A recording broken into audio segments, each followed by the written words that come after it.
Good morning, everyone. Once again, we are coming to introduce a new types of the question which are asked by the is asked in the CBSE model paper 2020. And in the last few videos, we already discussed the different important questions related to the business studies. So now in this video, let's we discussed and revise few of the important questions uh, related to the business studies, and this question is also asked in the CBSE sample paper 2020 which are issued on 9 October 2020. So let's we start the question number 21. The question number 21 says that asked that identify the level of management, यानी आपको level of management identify करना है. And कितने level of management होते हैं? 3. Top level, middle level and lower level, whose basic task is to integrate diverse elements and coordinate the activity of different departments according to the overall objective of the organization. यानी आपको ऐसा level of management identify करना है जिसका जो basic task होता है वो होता है इंटीग्रेट करना, कोऑर्डिनेट करना डिफरेंट डिपार्टमेंट से. लेकिन यहाँ पर आपको लगेगा कि ये मिडिल लेवल ऑफ मैनेजमेंट है, क्योंकि यहाँ वर्ड क्या कह रहा है? Coordinate the activities of the different department, जो किसका काम होता है? मिडिल लेवल का. बट इसके बाद की लाइन जो है वो डिसाइड करेगी कि it is related to the middle level और टॉप लेवल. नेक्स्ट लिखा है according to the overall objective of the organization. Organization का जो ओवरऑल ऑब्जेक्टिव होता है वो टॉप लेवल मैनेजमेंट के अंडर में आता है. दैट्स वाई अगर कोई भी ऑर्गेनाइजेशन ओवरऑल ऑब्जेक्टिव को ध्यान में रख के डिफरेंट डिपार्टमेंट के बीच में कोऑर्डिनेट कराता है तो it is an work at the top level of management. Middle level of management क्या करता है? टॉप लेवल के थ्रू ओवरऑल ऑब्जेक्टिव को अचीव करने के लिए जो भी कह सकते हो प्लान्स बने, जो भी प्रोसीजर्स बने, उसको फॉलो अप करने के लिए हम लोग क्या करते हैं? Middle level of management work करते हैं. So the right answer of this question is top level of management. And next question is related to this question is state any two function of the level of management identified. आपको इस level of management का function identify करना है. The two function is, the first one is to coordinate the activities of different department according to overall activities of the organization. पहला काम होता है जैसा कि क्वेश्चन में गिवन है कि कोऑर्डिनेट करना डिफरेंट डिपार्टमेंट के बीच में, किस बेसिस पे? Overall activities of the organization के बेसिस में. और दूसरा होता है इसका function to formulate overall organizational goal and strategy for their achievement. यानी एक बिजनेस के ओवरऑल गोल को और स्ट्रेटजी को डिसाइड करना भी काम किसका होता है? टॉप लेवल का होता है. उसी तरह से liaisons with the outside world, arranging resources for the middle level of management, ये सारी चीज़ें टॉप लेवल मैनेजमेंट के अंदर कवर की जाती हैं. Okay, so let's we move to the next question.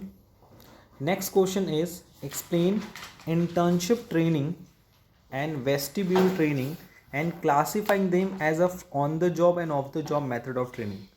अब ये इतना इजी क्वेश्चन है और उसमें भी क्वेश्चंस के सॉल्यूशंस में आप लोगों ने काफ़ी इधर उधर की बातें लिखी हुई हैं.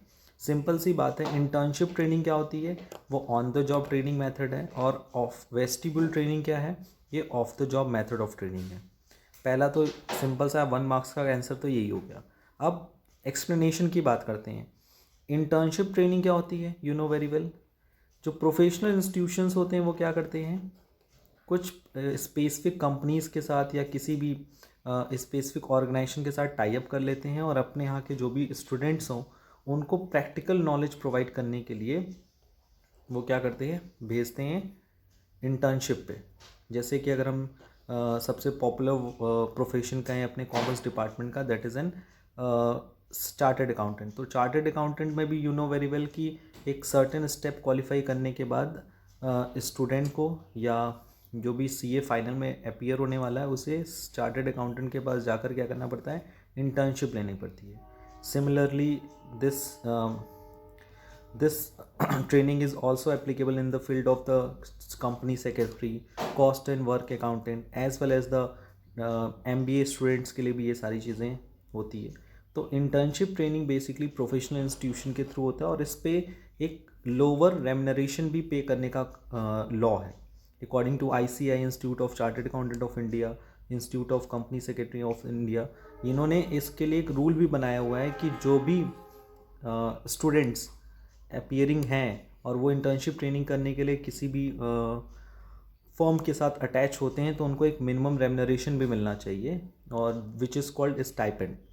ठीक है, सो इंटर्नशिप ट्रेनिंग क्लियर हो गया। वेस्टिब्यूल ट्रेनिंग क्या होती है, इसको भी लेकर कुछ इंपॉर्टेंट फीचर्स या फैक्ट ये हैं कि यू नो वेरी वेल, जब किसी कंपनी को ऑन द जॉब ट्रेनिंग देने में काफ़ी कॉस्ट लगता है, काफ़ी रिस्क रहता है, तो उस केसेस में वो वेस्टिब्यूल ट्रेनिंग अडॉप्ट करते हैं। वेस्टिब्यूल ट्रेनिंग का मतलब होता है, इस केस में कंपनी क्या करती है, जो बड़ी बड़ी मशीनें, महंगी मशीनें हैं, पहले तो वेस्टिब्यूल ट्रेनिंग क्यों अडॉप्ट किया जाता है ये तो समझ लेना ज़रूरी है। ये ट्रेनिंग कंपनी तब अडॉप्ट करती है जब कोई ऐसी मशीन पे वर्कर्स को ट्रेनिंग देनी है जो मशीन बहुत रिस्की है, कि अगर हम डायरेक्ट उस मशीन पे ट्रेनिंग देंगे तो हो सकता है उनको उनके लाइफ का रिस्क हो, या उनके किसी भी ह्यूमन पार्ट्स में उनका इफेक्ट हो सकता है अगर वो सही से मशीन को ऑपरेट नहीं करेंगे तो।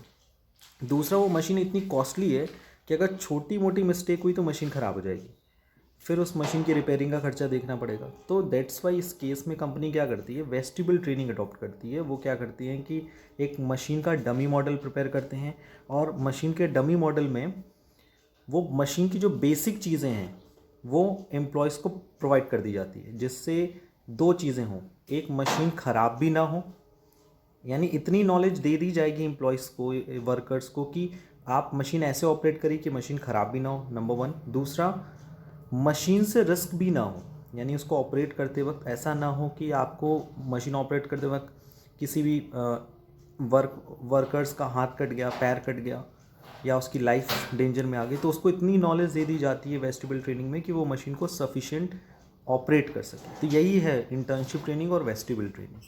दोनों के अपने इंपॉर्टेंट फीचर्स हैं, दोनों की अपनी इंपॉर्टेंस है, और यही आपको एग्ज़ाम में लिखना था, लेकिन आप लोगों ने घूम फिर के पता नहीं कहाँ की बातें लिखी हुई हैं उसमें। ठीक है, वेस्टिब्यूल ट्रेनिंग तभी प्रोवाइड की जाती है जब आप उस कंपनी के वो होते हैं, एम्प्लॉयज़ होते हैं। ये भी एक डिफरेंस है। इंटर्नशिप ट्रेनिंग कब दी जाती है, आप उस फर्म के एम्प्लॉयज़ नहीं होते हैं, बस आप एक गेस्ट फैकल्टी के रूप में या असिस्टेंट्स के रूप में आप आते हैं और वर्क करते हैं। ऐसा कुछ नहीं है कि इंटर्नशिप ट्रेनिंग में आप उस कंपनी के एम्प्लॉयज़ हैं तो इंटर्नशिप कर रहे हैं, आप कहीं के स्टूडेंट हैं। तो कुछ बेसिक डिफरेंस है। तो 3 मार्क्स में था, तो आप चाहते तो 3 मार्क्स में लिख सकते थे on the job, of the job, internship के फीचर, वेस्टिब्यूल के फीचर्स। और इंटर्नशिप क्या होती है, स्टूडेंट्स को दिया जाता है, और वेस्टिब्यूल ट्रेनिंग जो होती है एग्जिस्टिंग एम्प्लॉयज़ को दिया जाता है। बेसिकली ट्रेनिंग के पार्ट में चीज़ें, ये सारी चीज़ें कवर होती हैं। Okay, now we are moving to the next question. So the next question is question number 23। ये भी बहुत सारे लोगों ने सोचा ये क्वेश्चन में कह क्या रहा है। Question is, controlling is an indispensable function of management. Without controlling, the best of the plan can do not work. Means plan do not work means controlling एक ऐसा फंक्शन है मैनेजमेंट का जिसमें अगर हम प्रॉपरली अच्छे से कंट्रोल नहीं करेंगे तो कोई भी अच्छा से अच्छा प्लान हमारा वेस्ट हो जाएगा। ये ऐसा क्यों होता है, you know very well, there is a very important relationship between the planning and controlling. Planning का मतलब क्या होता है, deciding in advance what to do, how to do, when to do, by whom to do. So controlling is an indispensable function of management, and without controlling the best plan do not work। तो ये एक तरह का question है, इसमें आप clearly देख रहे हो कि कंट्रोलिंग एक ऐसा फंक्शन है मैनेजमेंट का। सो इस क्वेश्चन में हम लोग को क्या लिखना है, इस क्वेश्चन में हम लोग को लिखना है इंपॉर्टेंस ऑफ द कंट्रोलिंग, क्योंकि कंट्रोलिंग एक ऐसा फंक्शन है जो कि प्लान, अच्छे से अच्छे प्लान को वेस्ट कर सकता है। ओके, सो इसके इंटरनल चॉइस में एक और क्वेश्चन दिया है, that is it is generally believe that the measurement of performance should be done after the task is completed. यानी कि जनरली बिलीव किया जाता है कि परफॉर्मेंस का मेजर तब करना चाहिए जब टास्क कंप्लीट हो जाए। Identify and explain the steps in the process of the function of management being discussed above and the steps followed by the same in process. दोनों ही क्वेश्चन लगभग आपको गेस करना है। जैसे पहले वाले क्वेश्चन में था कि controlling is N dispensable function of management. तो ये क्या बता रहा है कंट्रोलिंग का? ये कंट्रोलिंग का इंपॉर्टेंस बता रहा है। उसी तरह से सेकंड है कि परफॉर्मेंस का मेजरमेंट कब करना चाहिए? जब टास्क कंप्लीट हो जाए। तो ये भी एक तरह का फंक्शन है मैनेजमेंट के किसी फंक्शन का। जैसे प्लानिंग का तो है नहीं, ऑर्गेनाइजिंग का भी नहीं, स्टाफिंग का नहीं है, डायरेक्टिंग का नहीं है। Yes, it is an function of the controlling. और कंट्रोलिंग में आपको पता है measurement of the actual performance एक स्टेप होता है। पहला होता है setting up a standard, measurement of actual performance compared with the standard performance. तो पहले का आंसर हम लोग अभी देख लेते हैं। First, yes, controlling is indispensable function of management, and without controlling, the best of the plans can go awry. Following two points highlight the importance of the controlling function of management in this line. The first is accomplish organisational goal, यानी controlling की help से हम अपने organisation गोल को क्या कर सकते हैं? आइडेंटिफाई कर सकते हैं, इवेल्युएट कर सकते हैं। सो controlling evaluate past activity performed and detect deviation if any suggest corrective action to be taken. Hence controlling guides controlling guides the organization and keeps it on right track so that organization goal must be achieved. मतलब इसमें पहली बात ये बोला है कि controlling एक ऐसा प्रोसेस है जिससे हम लोग क्या करते हैं, बेसिकली अपने ऑर्गेनाइजेशनल गोल को ईजिली अचीव कर सकते हैं, उसको मेज़र कर सकते हैं कि हमने कितना गोल को अचीव किया है। Second, judging accuracy of a standard. A good control system helps management judge whether standards set are accurate or not. यानी कि हम ये डिसाइड कर सकते हैं with the help of the controlling function कि जो हमने स्टैंडर्ड डिसाइड किया था वो स्टैंडर्ड करेक्ट था कि नहीं था। An efficient control system allows managers to set standard as per the changes taking in the place in the environment. देखिए, जब हम प्लान करते हैं, प्लान के बाद ऑर्गेनाइज होता है, स्टाफिंग होता है, डायरेक्टिंग होता है, तो इस पूरे टाइम स्पैन में काफ़ी चेंजेस आ जाते हैं। तो जब भी हमें कंट्रोलिंग करना चाहिए तो वो स्टैंडर्ड्स को जज करके, उसकी एक्यूरेसी को जज करके ही क्या करना चाहिए? मेजरमेंट ऑफ परफॉर्मेंस करना चाहिए, कंपैरिजन करना चाहिए। The first steps of the controlling process establishing an standard अगर सही है तभी आपकी कंट्रोलिंग प्रोसेस भी सही हो पाएगी। और जो सेकंड इसमें क्वेश्चन पूछा था वो था मेजरमेंट ऑफ एक्चुअल परफॉर्मेंस से related. In this step of controlling process the actual performance is measured and the performance should be measured with the help of the observation. और ये स्टेप है आपका कंट्रोलिंग का, फंक्शन ऑफ मैनेजमेंट है controlling. और step है, first step क्या था? Setting up of standard. Second क्या था आपका? Measurement of actual performance. Third था डेविएशन, यानी comparison of actual performance with the planned performance. So measurement of actual performance is the second step of the controlling process. और ये दोनों question जो पूछे गए थे इस मॉडल पेपर में, पहला था कि controlling is N indispensable function of management, तो ये इंपॉर्टेंस बताता है कंट्रोलिंग का। और दूसरा जो था, it is generally believe that the measurement of performance should be done after the task is completed. ये बताता है आपका प्रोसेस ऑफ कंट्रोलिंग, यानी कंट्रोलिंग जो स्टेप्स है उसका प्रोसेस ऑफ कंट्रोलिंग बताता है, यानी steps number 2 that is in measurement of actual performance. Let's me move to the next question, question number 24. So after discussing the question number 23 which are related to the process of controlling as well as the importance of controlling, let's we move to the question number 24. And the question number 24 is, state the development function of the Security Exchange Board of India. Or in other words, we can the other question is, state any 3 market instrument. Market instrument अगर हम money market कहें या capital market कहें तो वो किसी भी instrument की बात कर रहा है। The question is, state the development function of the security exchange board of India. You know very well, SEBI, which are established in 1988 and purges the and becomes the legal body of the India in 1992. इसके पूरे function को 3 part में divide किया गया है. First, regulatory function, second developmental function, and third कौन सा function होता है? रेगुलेटरी, डेवलपमेंटल और बताइए ध्यान से सोच के.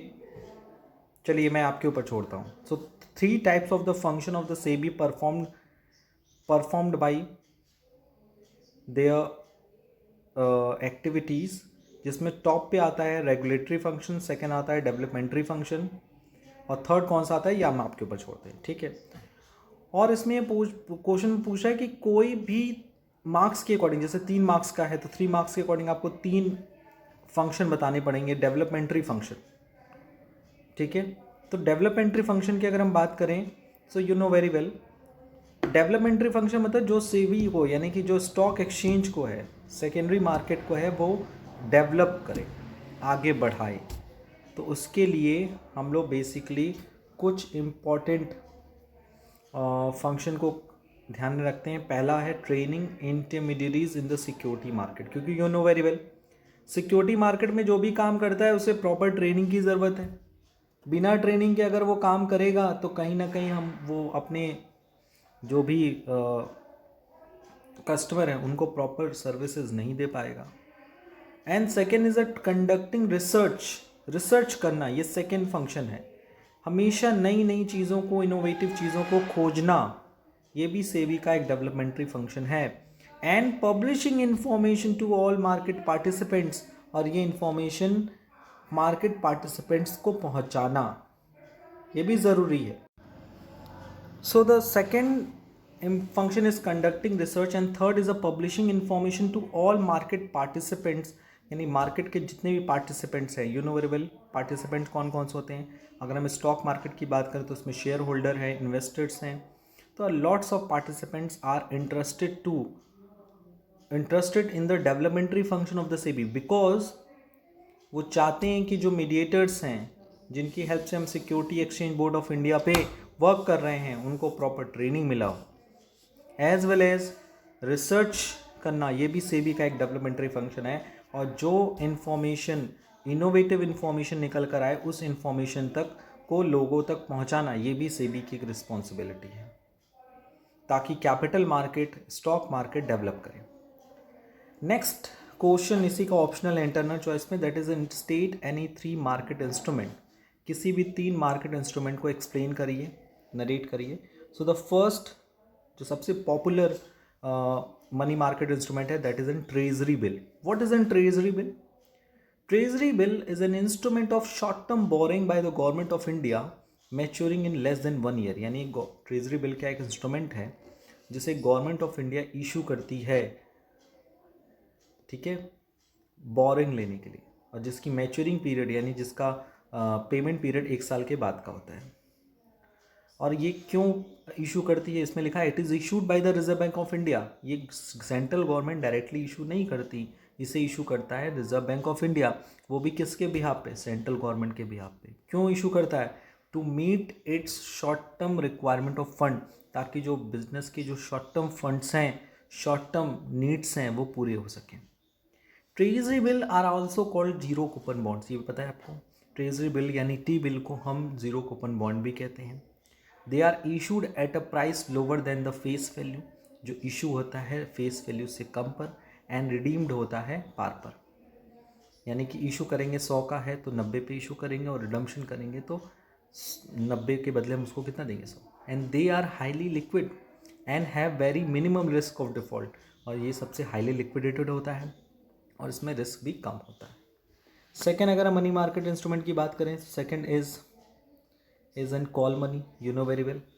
It refers to the finance raised by the interbank borrowing, यानी जब दो बैंक आपस में कैश रिजर्व रेशियो को मेंटेन करने के लिए एक बैंक दूसरे बैंक से बोरिंग करता है तो उसे हम लोग बोलते हैं कॉल मनी।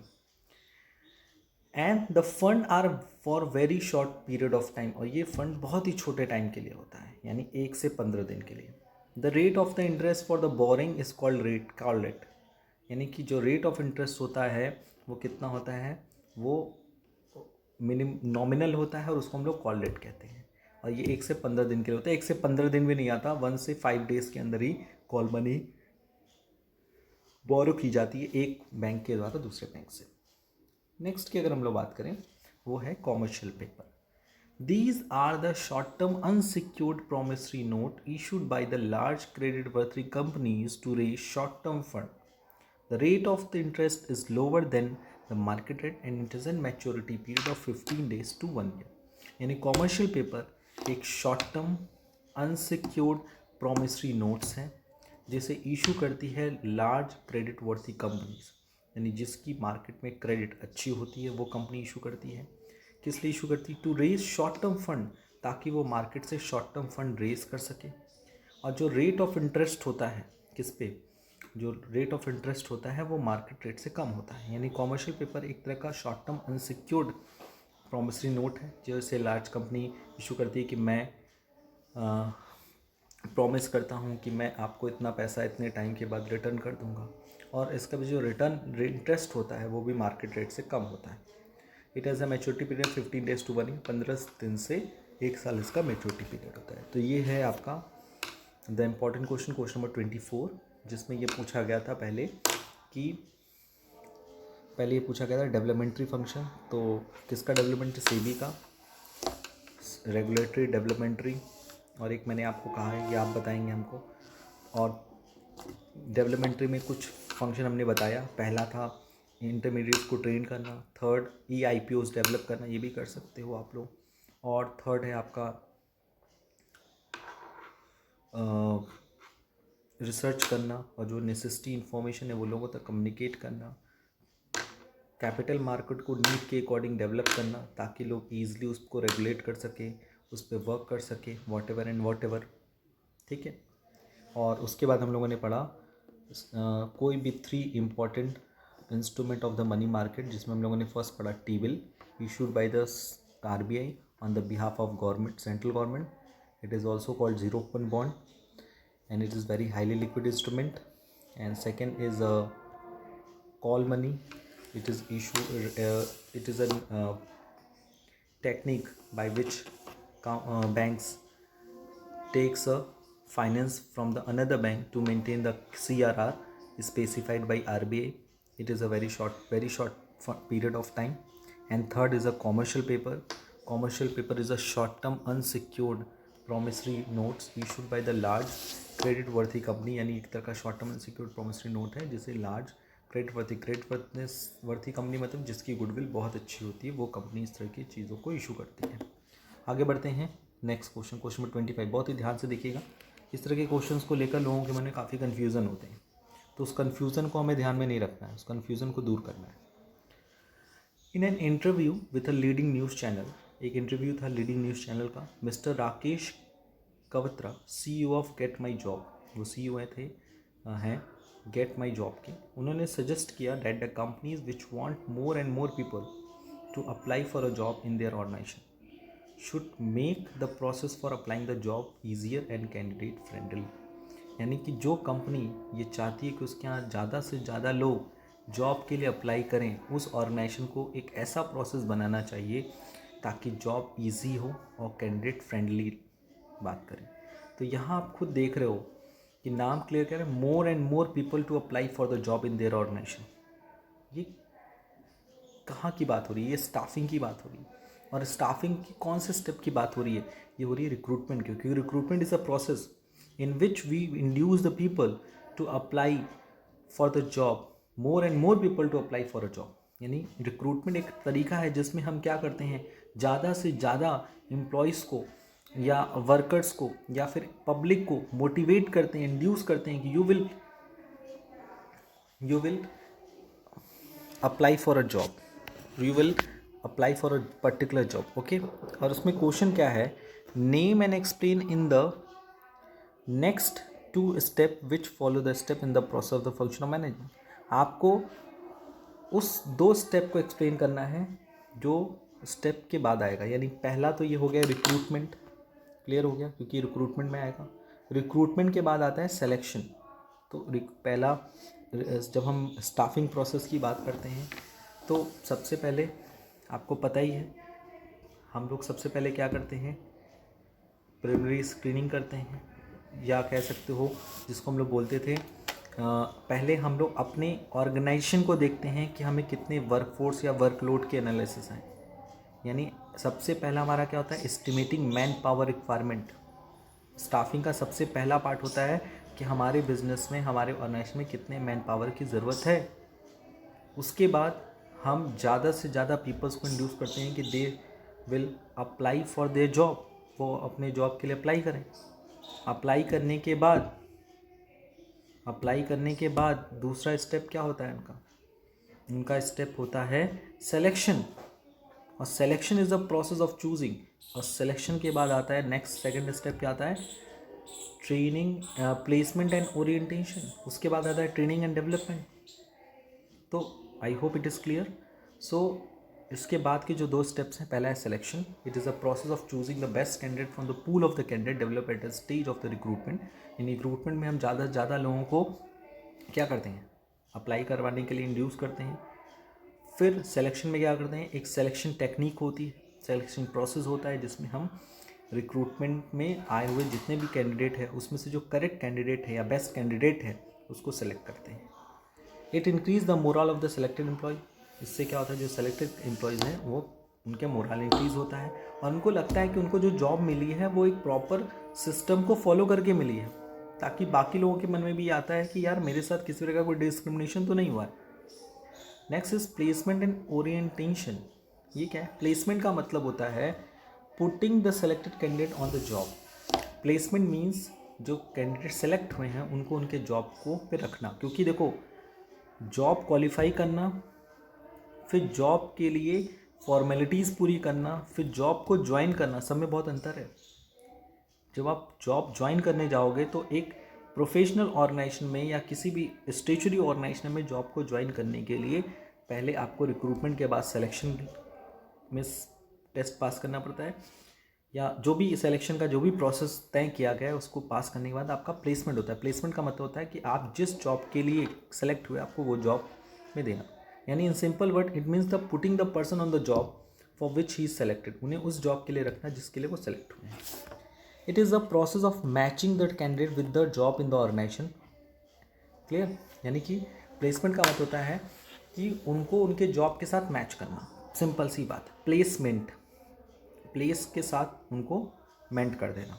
नेक्स्ट है orientation, refers to introducing the selected employee to other employee and familiarising them with the organisation. Orientation का मतलब क्या होता है, जो एम्प्लॉय सेलेक्ट हुए हैं उनको इंट्रोड्यूस कराना अदर एम्प्लॉयज़ के साथ। And familiarising them with the organisation, it means introducing the newly selected employee to the various facts of the company, जैसे his job, others job, nature of the product, policy, rules and existing employees. तो ये आपको पता ही है कि जब हम कोई जॉब करते हैं तो उस जॉब का एक प्रॉपर कोड ऑफ कंडक्ट होता है, एक तरीका होता है। ऐसा नहीं है कि हमने कोई जॉब किया और उस जॉब के नेचर ही हमें नहीं पता, या जिस कंपनी में हम काम कर रहे हैं उस कंपनी का वर्क एटीट्यूड क्या है, वर्क कल्चर क्या है, एटमॉस्फेयर कैसा है, यहाँ का क्या तरीका है, ये सब कुछ जानना बहुत ज़रूरी होता है। So it is very important in this process. So सबसे पहले हम एस्टिमेट करते हैं अपना स्टाफिंग प्रोसेस में। सबसे पहला स्टेप क्या होता है, estimating the man power requirement. उसमें वर्कलोड एनालिसिस, वर्कफोर्स एनालिसिस होता है।